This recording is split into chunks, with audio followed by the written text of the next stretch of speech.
We did what we did because we believed in the message, and we believed that it was our duty to let people know what was about to happen.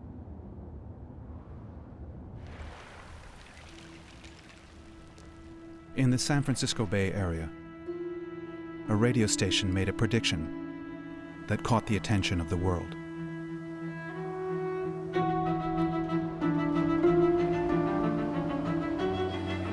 Read the flyer, and the flyer said that Judgment Day was May 21st. When I first heard the message of May 21st, I wasn't completely convinced. Once I came to the belief that the world really is going to end, it was very overwhelming for me personally. It was very overwhelming. When I tell people I'm leaving that every day as it's my last day, somehow they're not cheering. May 21 is the day of judgment. It is a terrible day of destruction all over the world. How could somebody believe this? On the outside, they look crazy, but on the inside, everything makes sense to them.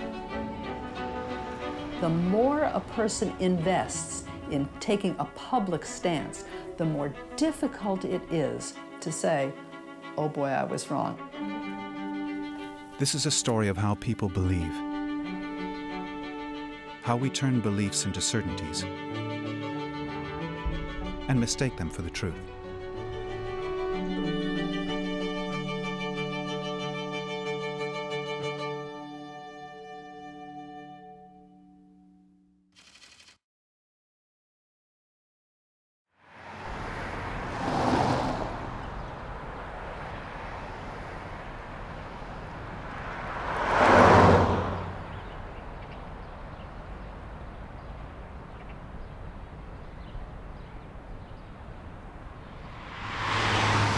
We're at the headquarters here, Family Radio headquarters. We're in California, in Oakland, California.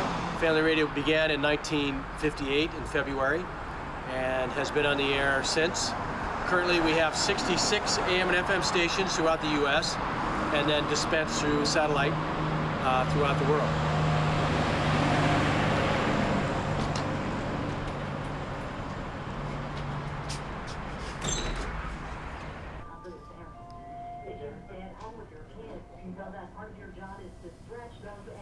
As you can see, Family Radio is just a group of offices. We have this is our first floor, and we have our materials room here, where most of our materials are available. So our booklets and our publications, everything we have, as I said, is free of charge, and we send them out, and we send out a lot of materials. We have translated our materials into 61 different languages. And we're getting now into the smaller languages of the world. At one time, this whole parking lot was full of RVs before they went out. These two RVs are just going to be for local use, for individuals that want to distribute tracts or go out in the Northern California area. The people around here that don't agree with it, I've listened to a lot of their the reasons behind it, and they're very confident that they're right and Mr. Camping's wrong.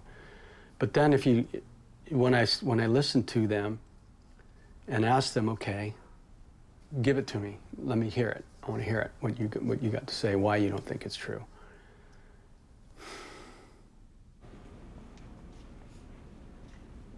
And this is a very simple set. Family Radio, there's no frills here. What are you going to do with all this material? You're not going to be able to do anything with it unless you do it between now and May 21. That's not a lot of time. You know, some people have a secret hope that maybe it won't happen, and then they can write a book afterwards about it. And but the fact is, it's going to happen. So their dreams are not going to come true. But that's. I guess they have to learn that for themselves.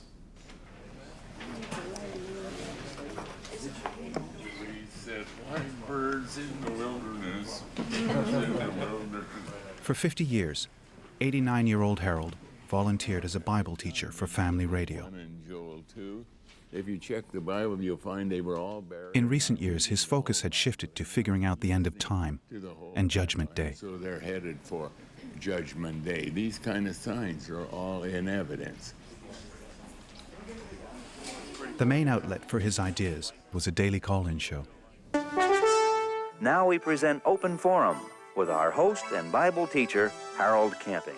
Welcome to the Open Forum. The voice of thy brother's blood crieth unto me from the ground. What does that mean? That this action, which was a pretty serious action, taking the life of his brother, that he was not getting away with it at all. My question, sir, is in the book of Joel. When he speaks, As well as taking questions about the Bible, the Open Forum helped Harold shape his ideas. Until 3 years ago, about 3 years ago, I would never have dared to say, absolutely, I know. Together with the help of others, we've been able to talk about these things as we go along and to help to lock them in. I have a question for you. Yes. What would happen if your whole prediction didn't happen? I can't entertain any question that suggests that it's not true. You're teaching erroneous doctrine. St. Paul would consider you a heretic. I learned so much from you over the past 5 years. I just want to thank you for leading me to the truth. Okay, God bless you, Harold, and I hope I bump into you on the way up. And as they became convinced, they felt compelled to warn the world so others could be saved.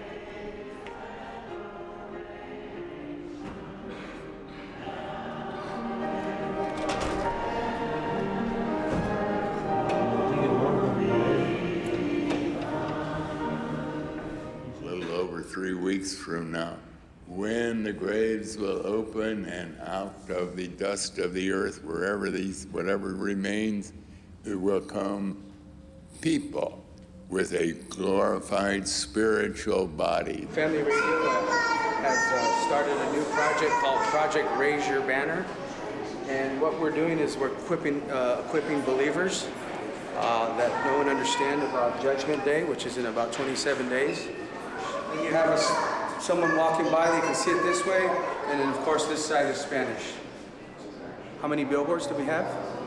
I would have to say we are about 1,200 in the U.S. and about 2,000 overseas.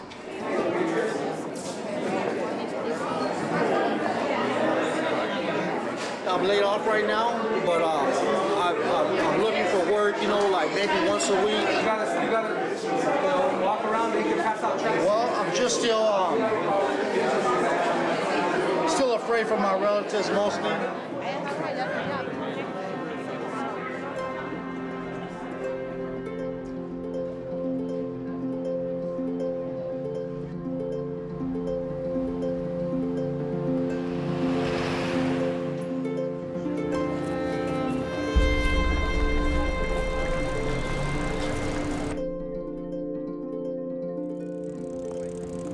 Would you like one, sir? Would you like some info? I probably would have been in front of my computer checking what stock is doing what and what's up, what's down. I would have been completely immersed in the markets, in the news, but all that doesn't matter now. Like one? Check it out. God bless. You too, brother. You too. Have a wonderful day, man.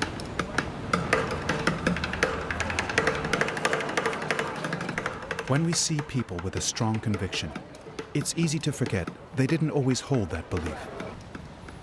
So how did they feel the first time they heard about May 21? Watching TV, and your cousin, Gordon, he called me and he said, "Hey, have you heard on the Open Forum?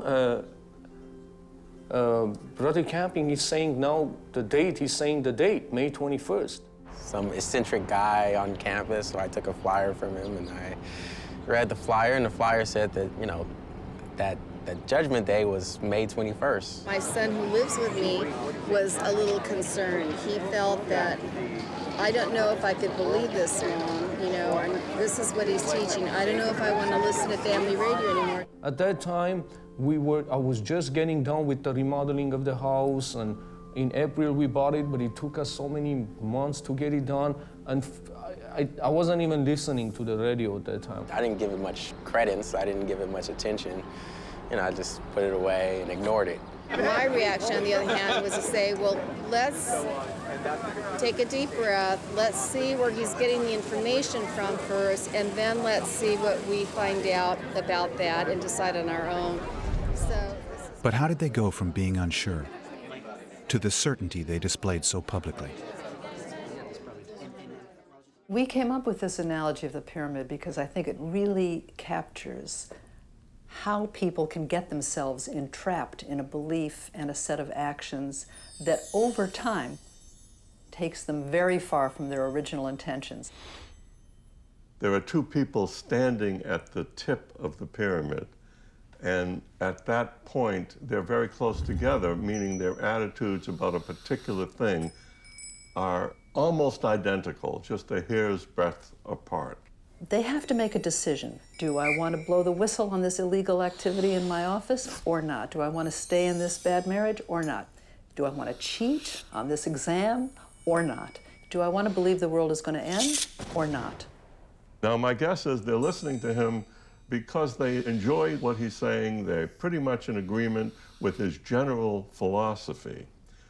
Once he makes that specific prediction, however, my guess is that he lost some people. They started sliding down the other end of the pyramid, saying, what am I doing listening to this guy? This is crazy. He has no way of knowing when the world is going to come to an end. But those who take that one step off on this side, saying, he's an honest man, he's a smart man, maybe he does know something that I don't know. And sure enough, to the person who just looks at the things he's pointing to, it can become pretty convincing.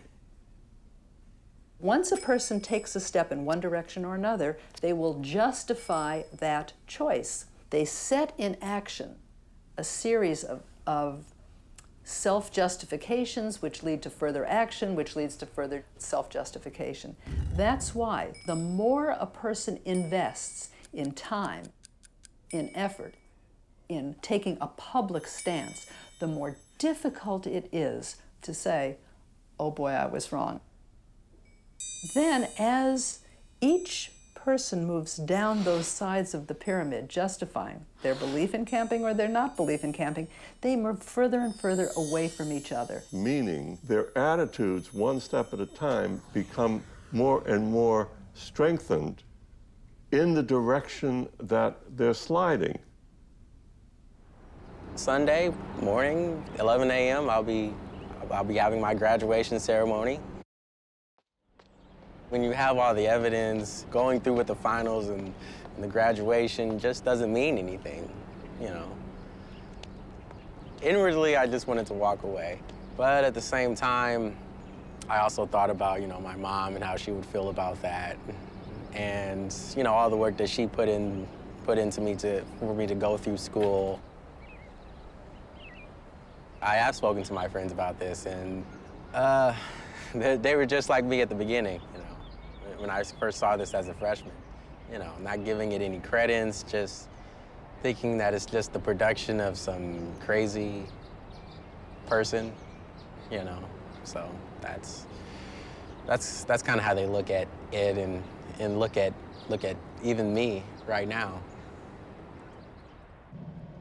When beliefs separate us from other people, we can see them as ignorant, stupid, or fundamentally different, for having ideas we see as wrong. But is there a difference in how we believe? Neuroscientists in Los Angeles had studied what belief looks like inside the brain. Maurice was about to perform one of their experiments. One of the things that motivated our experiments about contrasting belief and disbelief was the question really, is there a difference in belief about certain topics, or was belief a fundamental process in the brain? So just right through. We made a point in that study to look across content areas, look at belief per se without concerning ourselves with belief in any particular thing. So you would ask, Do you have a brother named Bob? Do you have $5 in your pocket? Is Texas south of Wisconsin? And so on. And our subjects would indicate by pressing a button whether they believed or disbelieved in these statements. We're then able to look at the differences in signal in the MRI in the belief and disbelief conditions.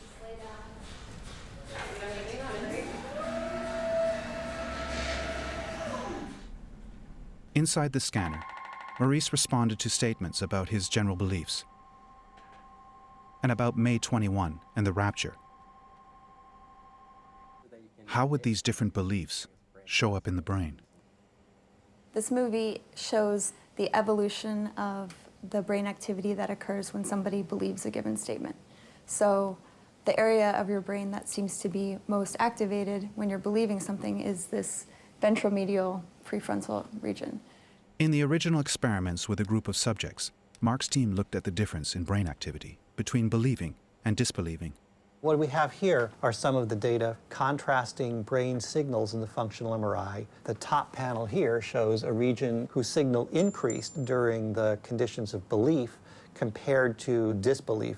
Contrast at the bottom here is looking at regions of the brain whose signal was less during the belief conditions than in the disbelief conditions. And you can see the patterns are quite different for these two states. They discovered that this difference is consistent for all kinds of beliefs: factual, ethical, and religious. They then compared belief in religious and non-religious people. Despite giving opposite answers to religious questions, the belief and disbelief brain activity for the two groups was almost identical. So the way our brains accept beliefs as true or reject them as false appears to be the same for all of us. This used to be my Wall Street, on Main Street. I have, I think, 3 separate computers hooked up to a special power source. So just in case if lights go out in the neighborhood, I would still be able to trade. So I don't lose out anything. And here, and then at the same time while I'm doing trades, I can keep an eye on the kids playing in the pool. So yeah, this used to be my workstation.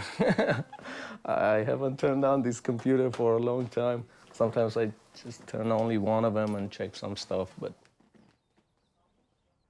you know, there was not like a one day that I stopped. It was just slow progress of getting out of my positions, and that takes time. It was not like, you know, click, close, that's it. For me, I have to say, the more I studied, it's not a moment. It happens just without you even realizing. So the more you're learning, just your insight changes. You start seeing things differently. Isn't that like too small? Or maybe this means. Okay. Remember, we were together reading 1 Thessalonians 5, and we were both, wow. We read it before, obviously, we heard it before, but it wasn't as clear as it is now. Live your life today as if it's your last day. And everybody cheering, yes, such a wise thing to say. When I tell people I'm living that every day as if my last day, somehow they're not cheering. Well, I'm cheering. I love this. I love how we can cherish the moments. So we see things differently.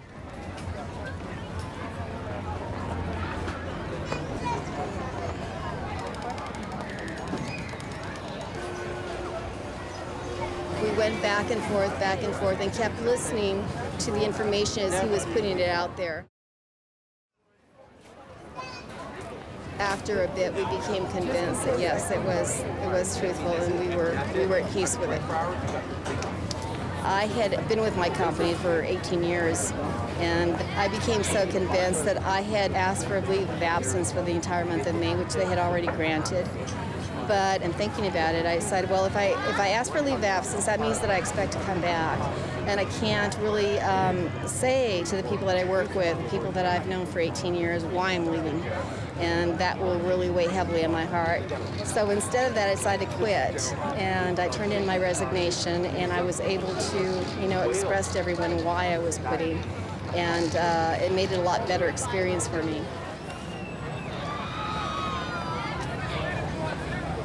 on the 22nd, you may find yourself here, but it's not going to be the world as you know it. It's not going to be a place that you're going to want to be found in.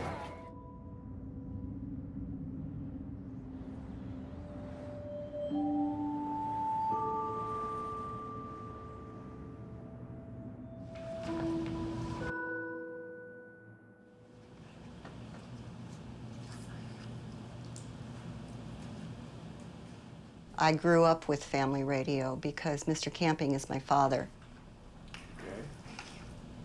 I signed my life away.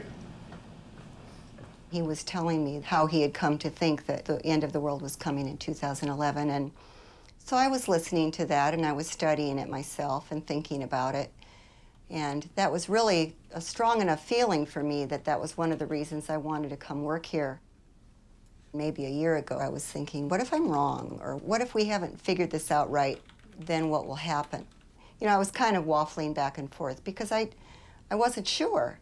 And I wanted to be sure because it's so important. And I took it very seriously. Like, this is something that I really need to know. Once I came to the belief that the world really is going to end, it was very overwhelming for me personally. It was very overwhelming. I began not sleeping at night because all I could think about was, what can I do in my life between now and then? And am I ready to meet God? What if the world's going to end and I'm not ready? Or what about my children? What about my grandchildren? I have grandchildren that are babies. What about them? It affected my relationship with my children. Just because I believed the world was going to end doesn't mean that they believed the world was going to end. And when you're 18 or 20 years old, that's not what you want to hear. I've come to the point now where I never think, what if? I look at that calendar constantly, and I look at that as being the last day I will be on this earth. That's why it is so wonderful that we can go to Him again and again in prayer. Oh Lord, have mercy. The judgment day is coming, and you know that There's a group outside that represents UC Berkeley School of Business. If you want to fill out one of their questionnaires, it will take 10 minutes, and they will give you $5. I'm not endorsing it, Mr. Camping is not endorsing it, but they are just going to do a study, so it's up to you. Okay?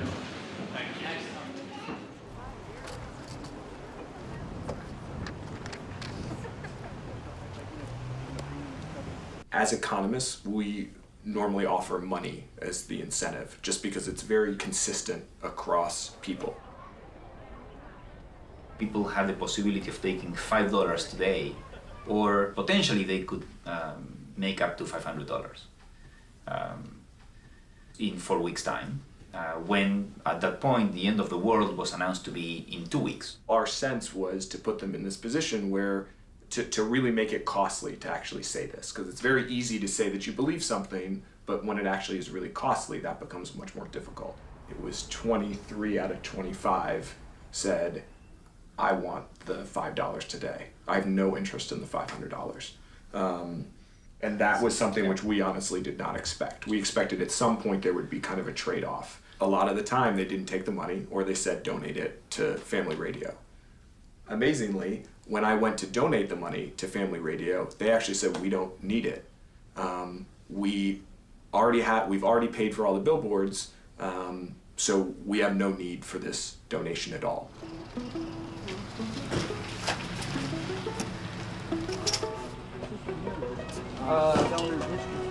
Are you going on a trip? Yeah.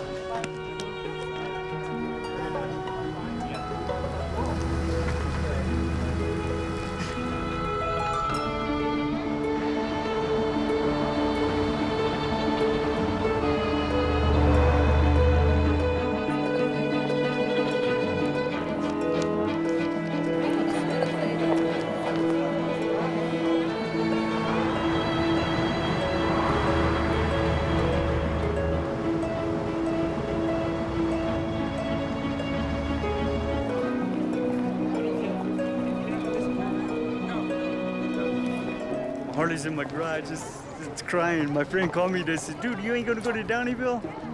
I said, brother, it ain't time for that. It's time to be doing in the harvest, man.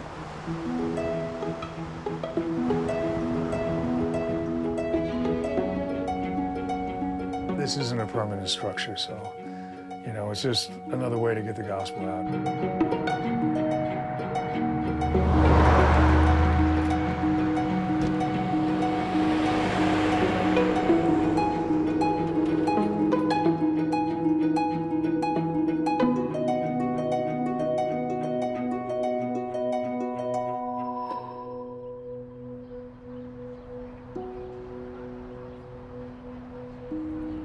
Is there anything in your philosophy courses that you've learned that puts a doubt on this? One of my courses in philosophy of science has taught me of the fallacies of the powers of induction. There's always the possibility in that framework that you could possibly be wrong, because there's always something else outside that you probably didn't take into account, or that you just didn't observe, or you just didn't get to yet. But at this point, I don't see anything that can discredit May 21st being Judgment Day. It does still feel like it's true inwardly, but also in outward sense, it's very concrete, and it makes a lot of sense. You can explain it to someone.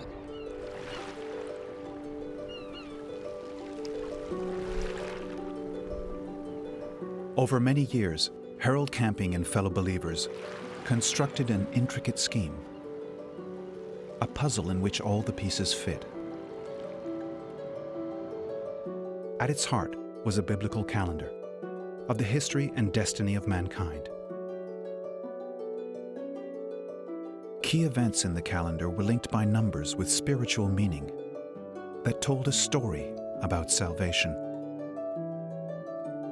For the believers, overwhelming evidence pointed to 2011 as the year of the end, and to May 21 as the exact date. From the date that Christ was hanging on the cross, we know that with great accuracy, to May 21 is exactly 722,500 days inclusive. And when we break it down, it breaks down into two time patterns, identical time patterns, that identify exactly with what the gospel is. Because it breaks down into time, that's the atonement, Christ demonstrating on the cross, times 10, that's the completeness of whatever's in view, the completeness of God's salvation plan. 17 is describing salvation for all of God's people, because our salvation is completed when we receive our glorified spiritual bodies, and that will be on May 21. Right. And then it's doubled, right, showing that it's established and it's shortly going to come to pass. Surely come to pass. Boy, when I saw that, I thought, there's no way that it can't happen. There's no way. The Bible is a very analytical book, so it fits together very beautifully, very beautifully. That's why most theologians have trouble there. Most of them are philosophical. They get frightened when you get into scientific questions of one kind or another. But this has never been a problem for me, simply because I was trained as a civil engineer. Harold wasn't the first to treat the Bible as an analytical book. In the 19th century, another man walked the same path to certainty. William Miller, a farmer from New England. Miller thought he had discovered something that no one else had seen in the Bible. And there's the eureka moment that somebody has, and I think they have knowledge that nobody else possesses. Miller develops that idea that if he can successfully calculate, based on genealogies in the Bible, when the world begins, he can fairly well predict when the world will end. He tells his audience in his book that he's shocked when he comes to this conclusion. And he, at first, is worried to tell people about this because it's 1817. So he sits on this for a few years and then eventually begins to bring up this topic with neighbors and with church friends. And then eventually they say, you ought to publicize this. If Jesus is coming in year 1843, people have got to know this. In Miller's book, you have page after page of computations. And then he would present these computations and show all the way through how he was accurate. By the time he was done, the members of the churches would be absolutely convinced that his mathematics were correct. The prophets are absolutely convinced of what they're doing. This was the case with Miller. He goes to his grave believing that he was right, baffled that it didn't work. Jesus didn't come in 1843, 1844, but that didn't stop later generations of prophets from using the same method in order to show that maybe he was wrong in his calculations, but they are now correct in their calculations. 1878 with Charles Russell and Jehovah's Witnesses, 1914, 1916, 1918, 1925, 1966, 1970.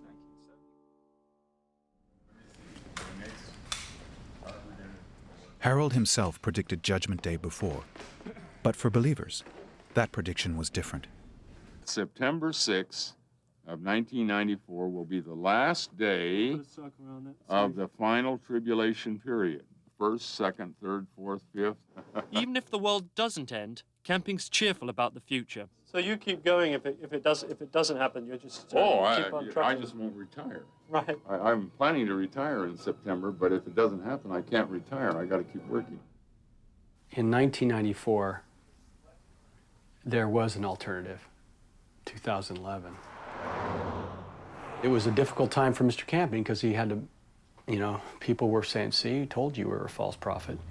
It was like we were running and we thought we saw the finish line that said the finish line, 1994, but then as we got closer and got to it, it was a sign that said finish line 2 miles. It's almost funny now, but not really, but I kept my kids out of school that day because I thought, what if he's right? If the world's going to end today, I want my kids here at home, not at school. I still remember sitting in the living room with my children. And so we sat in the living room, looking out the window. We had no idea, but that's what we knew back then. There was so much we didn't understand yet.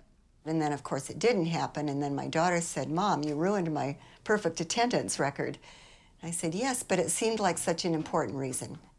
As time went by, everything started falling into place. The verses that didn't make sense to me before made total sense. Things that seemed contradictory because we didn't understand it right, now everything fits. And so it finally came to the point where when he was teaching about 2011, and I looked at all we've learned in the last 5 or 10 years, and I said, oh, this is so different from 1994. In 2011, May 21 of 2011, there is no way out, and it's like a labyrinth where you've somehow gotten to this corner and there is no exit. There is no alternative. There is no plan B. There is no other way.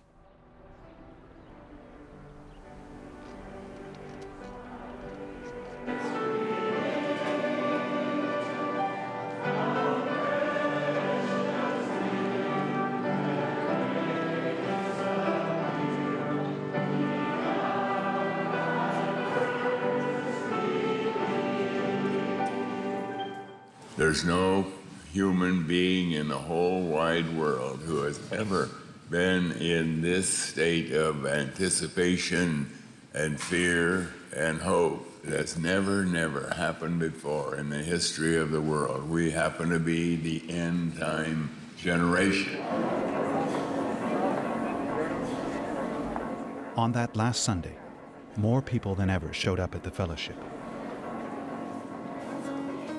And after the service, they stayed for much longer.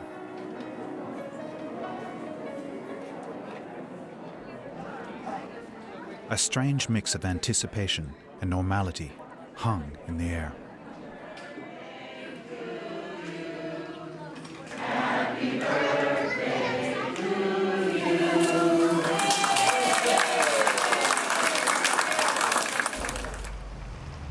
For 50 years I've been doing this program, the Open Forum, and a minimum of 5 nights a week. But tonight is going to be our last time, because I would like to have that last night for me and my family for privacy.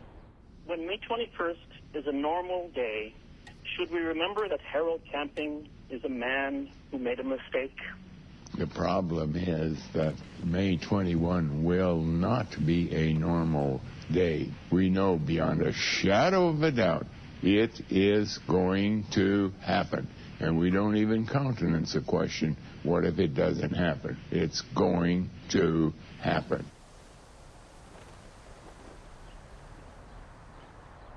Found this note that Tom Evans had for me. It says, "Josh, thank you for all your help and diligence in getting the tracks to the listeners. You have been a great encouragement to me. May God bless and keep you, from Tom." Yeah, I guess that's it for this week. He's probably gonna spend the rest of the time with his family. So I'm kind of the last guy holding down the fort right now. But yeah, that's pretty much it.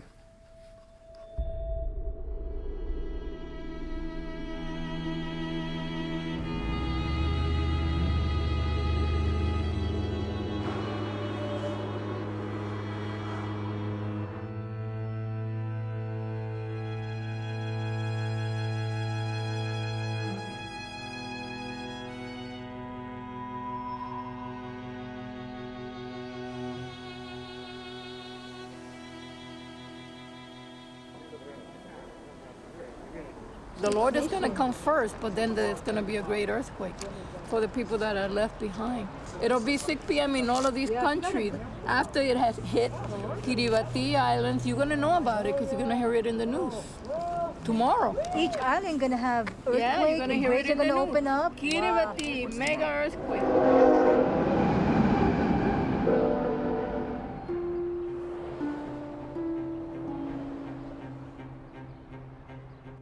The evening before May 21, news teams and protesters gathered outside Family Radio. The station was closed, and most believers were at home, quietly preparing.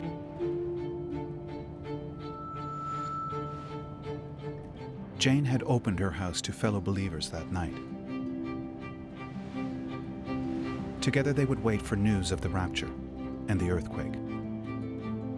It would first strike islands in the Pacific Ocean, 11 p.m. California time, and then spread westwards across the world.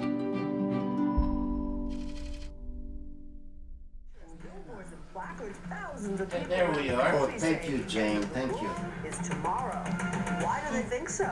We go inside the biggest doomsday movement in a generation, all the way to the man who started it. Yeah. Good evening, I'm Cynthia McFadden. We begin tonight with the end of the world. Right now, thousands of people across America are literally preparing to meet their maker before the sun sets tomorrow. So here you are. You're a believer that the world is going to come to an end on May 21st, and you're sitting with other believers waiting for the world to end. The clock is ticking and the hours are creeping by, perhaps, and the world isn't ending. So every time I talked to people who knew how to break down that timeline, they confirm the accuracy of his timeline. May 21st, 2011. That's 6 p.m. At 6 p.m. That's the crucial time and day. The earthquake happens, the earth trembles, and the rapture occurs. Yes. I have put everything, everything that, all the security that I know in this world, I've pretty much put it aside. And do I feel any regret about that? Absolutely not. If anything, my faith is becoming stronger and stronger. It's a battlefield. It's not. See, the signs are all here. We are doomed. I know it. It's not a joke. I know it. Is that it? No, it's a battlefield. They showed that earlier. They're trying to say somebody's right. Right. For real? It's a war zone, of some sort.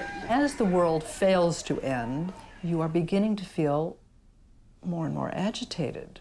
I is this going to happen or is this not going to happen? So, I mean, that's the question I had. If that had happened... a call from a tsunami or an earthquake or a destruction. Right, who would be there to report that it was? But then, wait a minute, but then it would, the earthquake would register on the Richter scales all over the world. It's 12 here, whatever, it's 3 in the morning there. There's so many different possibilities right now that is hard to say. If by 6 o'clock in the morning, we haven't heard something, then that part of the world's already experiencing the 22nd, which would then draw into question the 21st.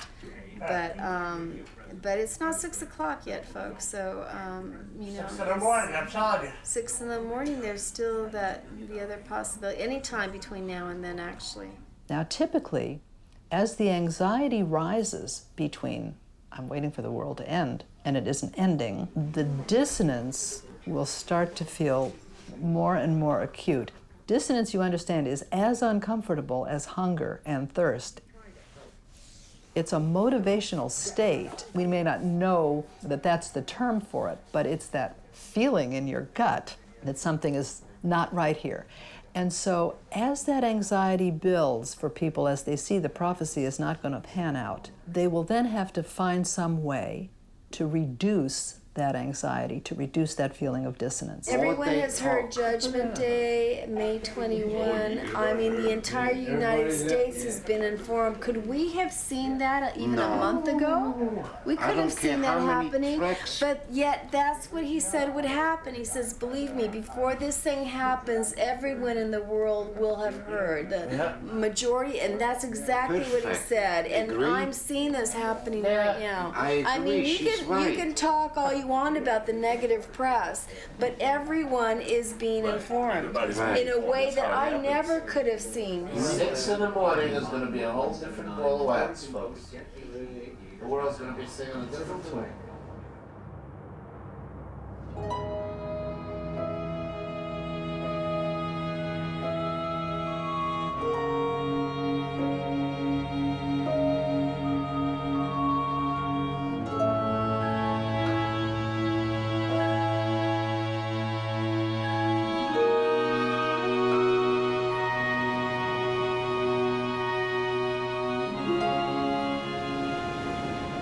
Six in the morning came and went. With still no news of earthquakes or the rapture, believers were struggling to make sense of the delay. Many pushed back the time. Some started to question the prophecy. Sunset in Jerusalem, but they're just clutching at straws. Have you spoken to Tom Evans? Do you know anything? The whole world is mocking us, you know, and we came to people with the love of God in our hearts. The Bible is still true. We just understood it wrong. It's going to happen today at 5:40 p.m. California time. Just stay in the Word. I'm still waiting.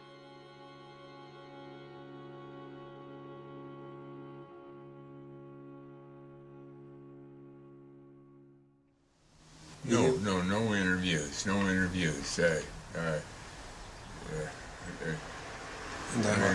Give me a day. No interviews at all today. Sorry. You know, this is a big deal. And I've got to live with. I've got to think it out. And so, no interviews.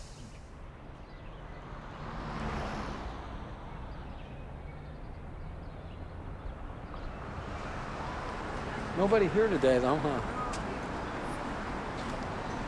I came here to see a few friends, make sure they're okay, because I've been through it at 94, so I kind of know how these things go.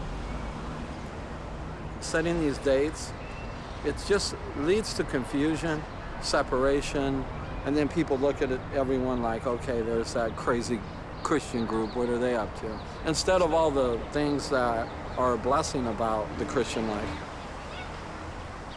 It does amaze me how someone who studies 10 hours a day, retires, doesn't take a salary, lives modestly, and pours his whole life into studying these scriptures, could wind up so far from where he hoped to be. He was studying day and night to make sure that he wasn't leading anybody the wrong way from what he saw in the Bible. You have to own your mistakes, and you have to own your victories. The victories are a lot easier to own. The mistakes are a lot harder. I hope I never hear another date. I don't want to hear about any dates. You know, I don't even want my daughter to go out on a date. I just don't want to hear about dates anymore.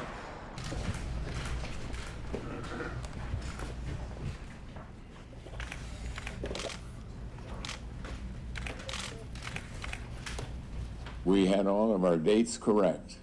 We had all the proofs correct. They don't change at all. Every proof, every sign is all correct. We're just learning that we have to be looking at all of this a little bit more spiritual. But it won't be spiritual on October 21 because the Bible clearly teaches that then the world is going to be destroyed altogether. What advice do you give those followers who did take you literally and spent everything they had and are worried about how they're going to survive between now and October 21st? I'll tell you what has happened to the average person that has been faithfully listening to family radio isn't nearly as grievous as it has happened to countless people during this present recession where they've lost their homes and so on and so on. So some people did give up their homes, but what is the advice to them? People cope. People Just cope. to cope? You have not actually apologized publicly, have you? Are you prepared to? You already asked your question. Just wait. Are you prepared to apologize? You're gonna come in. Okay. Hold on. We have to pause for a moment. We'll be next after.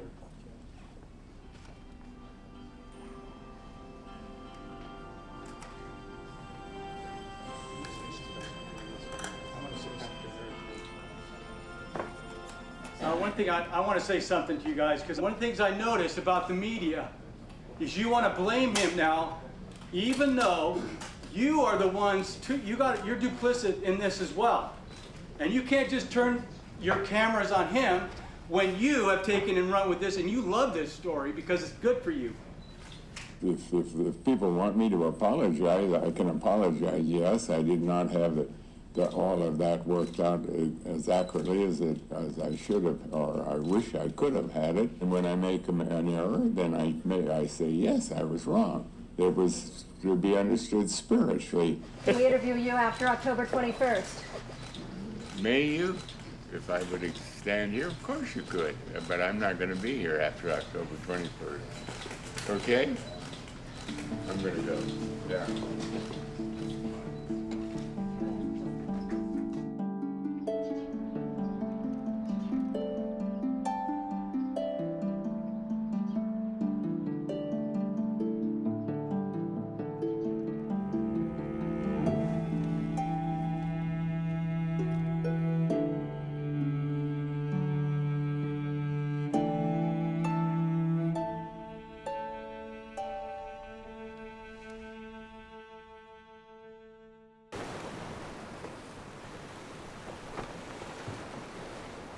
When the earthquakes and rapture didn't happen, believers felt a deep discomfort. They were experiencing cognitive dissonance, a state we need to get away from quickly.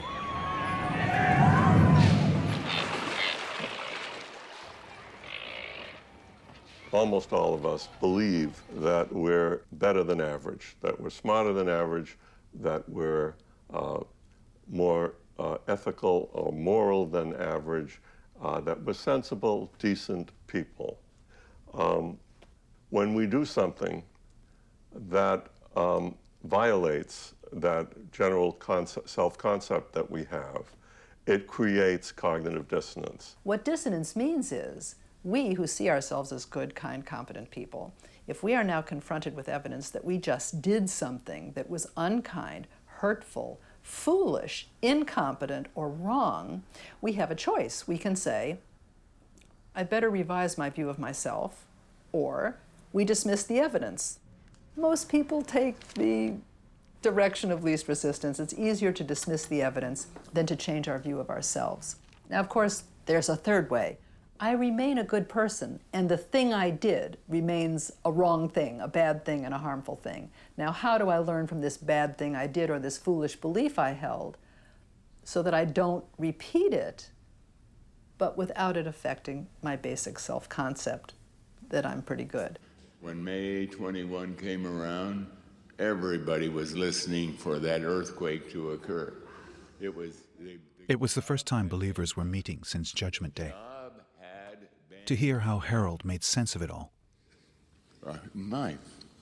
The first couple of days, I was so bewildered. It was difficult. Boy, did I do a lot of praying.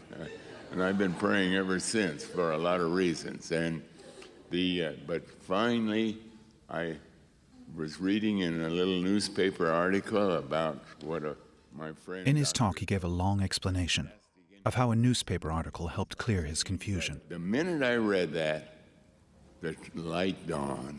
The light dawned. And then I suddenly was not bewildered anymore. I realized that God has come spiritually.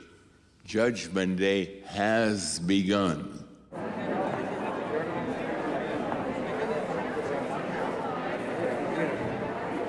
Love your neighbor as yourself, you know?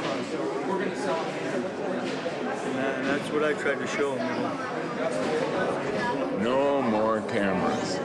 I'm sorry to be so tough about this, but it's not accomplishing any good of any kind. God has used the press in a wonderful way, but now that's done. Okay? All right, I know that doesn't fit in your plan, but I can't help that.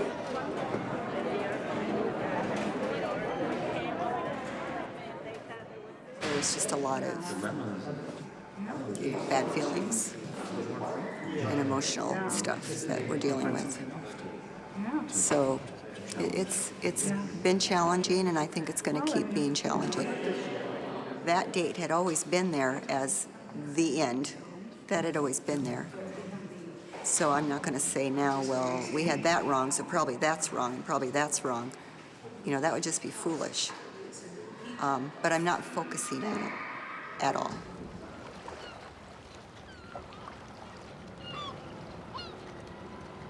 Family Radio will say even just having a T-shirt, a bumper sticker is an easy way to warn others of Judgment Day. You know, and I put that sign right here in my front yard because I felt like I had to warn my neighbors, and I'm kind of shy to actually approach my neighbors. Because we didn't want to get them out in the morning, you know, everyone's seeing us, you know, so I told them, get the signs out and throw them over the fence. And it woke the dog up, you know. Yeah. I didn't feel relieved. I felt like just confused, mostly just doubting all the years that I listened to Family Radio from the commandments, like my son said, of leaving the churches. Is this false? I felt like, why are people making plans for an education and things like that, and when Judgment Day is coming? There's no time for that. So I was kind of like, yeah, I should be crying, praying to God that I should be saved. So I was looking less for work. Now I know I have to get on, really be looking for work.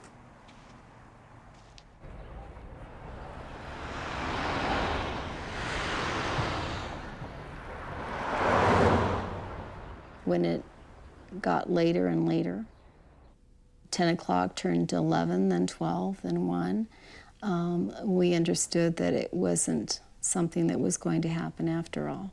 We were changing gears and going from that hype of May 21 and the rolling earthquake and this and that and the other to just kind of settling back and taking a deep breath and saying, okay, that didn't happen. It may never happen that way. Did we put out a message that was wrong? And if so, you know, how are we to look at that in view of our participation? And a lot of us were very troubled about that. How did this happen to us? You know, we're not illiterate. We're all coming from different walks of life, but yet we weren't necessarily naive people that this could happen so easily to. We're finding our center again, and we're having to do it in a way that's drastically different from what we were doing before. Our reliance on family radio and their music and their messages is not part of this household anymore, where it had been for 15 years. Does the amount of time that you put into something make it valid and truthful? The days preceding May 21, I felt like a lot of questions were answered. Right now, we certainly have proven that we don't know everything, you know. I don't think anyone can pretty much hold on to that claim. So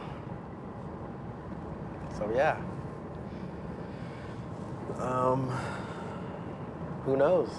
Who knows? I don't really know. Maurice's not knowing was different from his certainty before May 21. Hey, good to see you again. Yeah. So how would this change show up in the experiment? In answering the questions, since the statements were more or less the same, did you feel any different about them? For example, one of the questions was, Harold Camping is capable of making mistakes. Yeah, I think I answered true on both of those. Both before and after you Yeah. answered true to that. Okay. I think I did. I hope I did. Before May 21, Maurice responded straight away. He immediately knew whether a Judgment Day statement was true or false. But this time, he took much longer to answer. So your brain took more time to arrive at a decision, I'm guessing. Yeah, mostly because of trying to define what Judgment Day is. It's kind of the most trouble that I had with. I don't quite know how to define that or exactly know what that is. So that I don't know. That's what led to kind of difficulty of that question. When answering those difficult questions, Maurice's scan showed increased activity in areas that neuroscientists have linked to the presence of internal conflict. There was also activity in a frontal area of the brain, implicated in introspection and thinking about our own thoughts.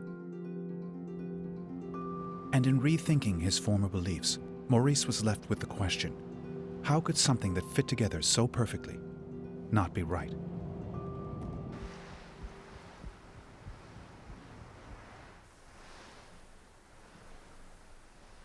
All of us have some belief that really we should let go of because there's no longer any evidence to support it. The choice is often one that requires integrity and courage and guts. That's why it is difficult for people to say, I was wrong. The greatest problem we have is not from bad people who do bad things. It's from good people who justify the bad things they do to preserve their belief that they're good people. And that's the heart and soul of dissonance theory. Once you know how it works, you can see it in action, we can see it in ourselves, and we can take steps to break out of it. We don't cope well with feeling wrong, with dissonance. Our natural reaction is to get away from it, to get ourselves back to a state of feeling right.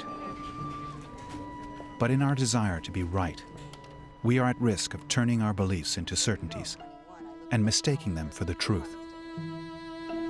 We have understood correctly, very correctly. If Harold Camping and his fellow believers show us one thing, it is that the feeling of truth inside us is no indication of how right we really are. But despite the extraordinary content of their belief, they had still arrived there by the same search that governs us all.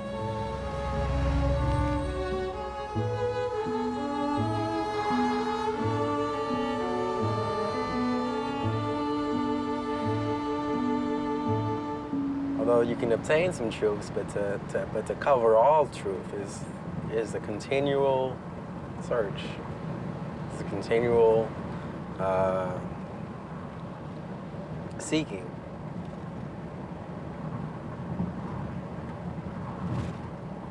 Yeah, that pretty much frames up what May 21st was all about, doesn't it? Everyone who was drawn to May 21, you know, they were searching for truth. And now that May 21 is past, those same people are continuing to search for truth. They haven't given up. They haven't given up. No one has given up. For some reason, they have faith that it's out there. I do too.